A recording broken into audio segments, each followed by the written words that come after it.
Hello, this week we are talking about S blends. So we're starting with S blends this week. And the first two blends we're gonna do are ST and SP.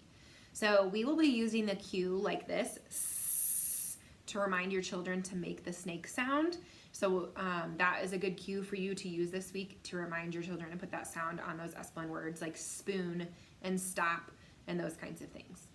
So if they're having a hard time doing that, you may need to put a pause between the S and the rest of the word. So s, pot or s, tar. So really exaggerating that, and as time goes on, it gets easier. They may be able to they will be able to put those sounds together. The other thing, sometimes I just practice just doing the sound without the word, so just st, st, or sp. So they're not necessarily thinking of a word, they're just practicing those sounds together. So a few ideas of things you can do. Spot books are great. So on each page you can find spot, there's also, oh, there we go, Steve, so ST on that one. There's the book Stuck. This is a really silly and funny book about a kid that throws a bunch of things in the tree and they get stuck. So they could practice that. You can see a lot of the things that are all stuck in the book. Anything that has a star, you could talk about planets or books like that, or this one is How to Catch a Star. So having your children say star on each page.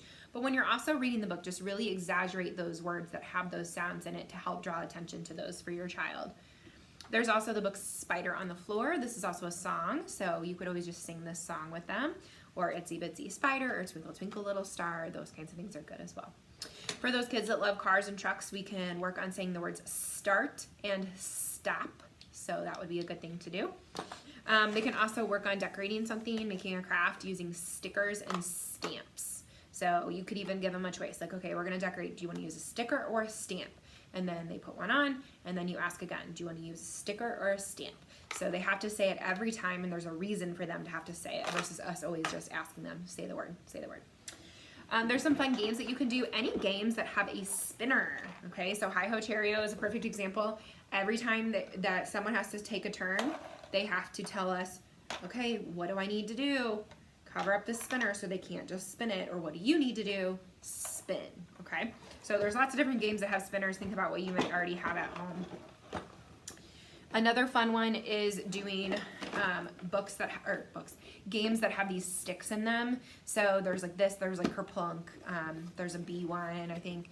So if you have access to something like that, you can have them every time they have to take one out, say the word stick. If it's getting easier for them, make sure you're upping the difficulty level. So I can't talk today.